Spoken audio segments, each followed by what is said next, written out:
best to face it and prepare, okay? Noah faced it, you know, and Lot finally faced it, and others, you know, throughout history. The disciples, you know, they were chased everywhere, and they went through hell, okay? I don't think too many of them died a peaceful way, and you know, the Lord warned us that this would happen, so it's happening, and here we are. And so it's best to learn the old ways. The old ways are going to be the way, and that means like no power, okay, no light bulbs, no vehicles outside of wagons and horse-drawn conveyances, or donkeys, or mules, but people are going to get, their legs are going to get in a lot better shape, and it's going to be a grueling grind though, getting there. So you know, it's going to be hardest on women and children, okay?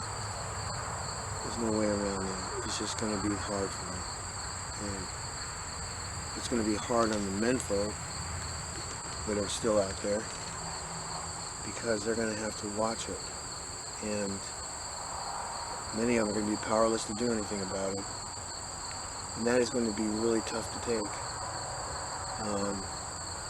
I've mulled it over in my mind a million times, and there's just no there's no clean, wholesome answer to that, except that the Lord, I'm counting on Him to guard my heart and my spirit, and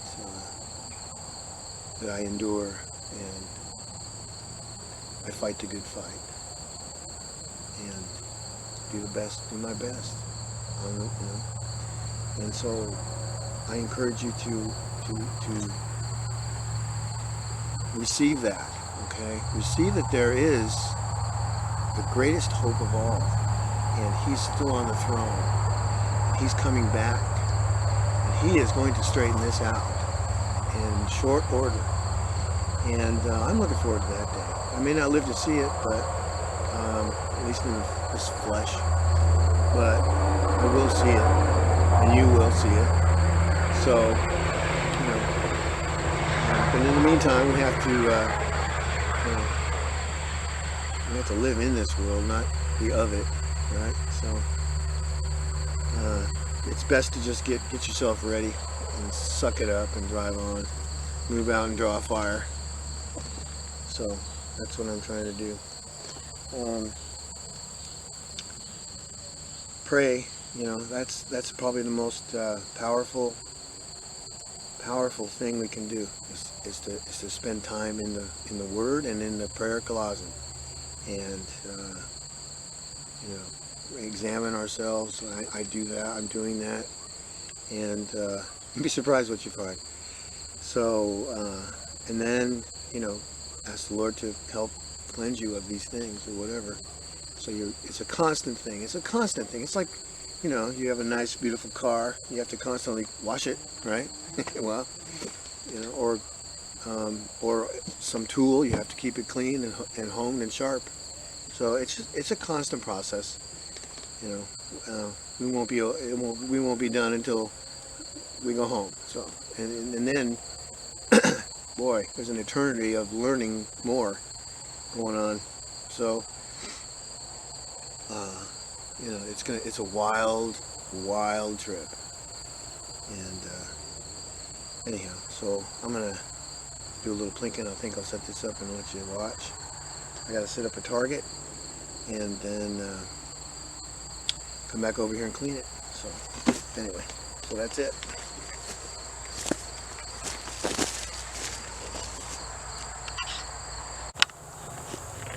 Alright, so I hope you can see okay.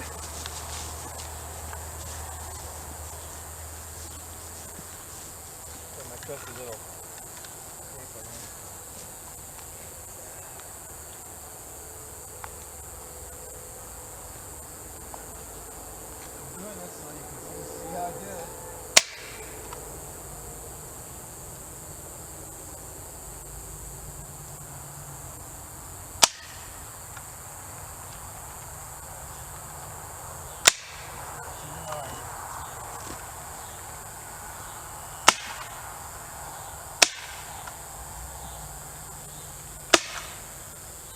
stiff of your finger.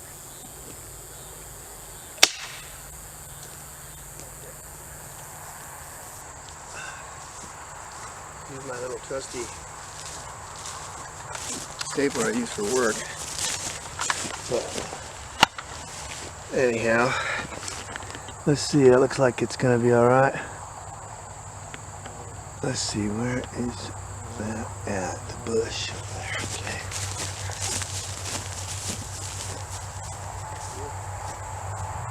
All right, so your trusty ear plugged in. Already got that one. The sun's getting lower in the sky. So basically what I'm doing here is I'm just practicing drawing it out and firing it, aiming and firing. And just trying to nail down, make sure that first shot lands where I want it to. And I do that over and over and over and over. They call it battle focus training. And then what I would do also is I'd run around here a little bit, do a few push-ups or something, and get my blood moving. You know, because that's how it's actually going to be when you're in a situation where you have to use one of these. Your blood pressure is going to go up, your heart rate is going to go up, your mouth is going to get dry. But if you have this training over and over repetitively, it kicks in. And that's the whole idea about how the military's train, is that they just do it over and over and over and over and over and over, and grind it into your brain cells and your muscles memory, so that when the time comes, you just do it. You just automatically go through the same procedures you did when you were training. And there's an old saying, the more you sweat in training, the less you bleed in battle. And it's true. So anyhow, okay. Now, I don't fool around with going like this, okay, and trying to grab it. If I know I'm in a situation, I'm going to be on it, okay? I'm not fooling. So that's where I start, all right?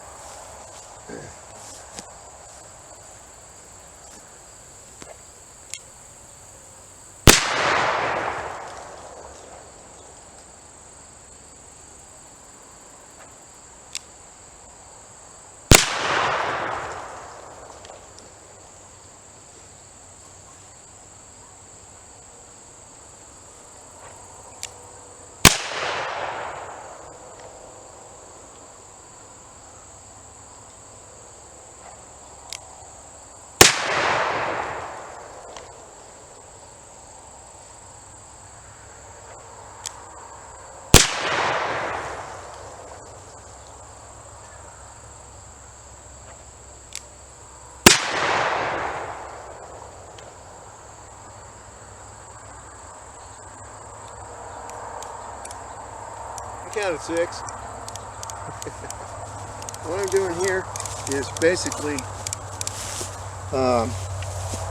removing any of the residual pieces of the caps so they don't get jammed in the mechanism here. That's one drawback about these, is sometimes they'll get stuck down in here and then the hammer will get, you know, wedged in. So then all you got to do is pull it back and clean it a little, just play with it until it pops out. Anyway, so that's not bad, you know. If that was real, that would be pretty effective. So we'll go back and clean her.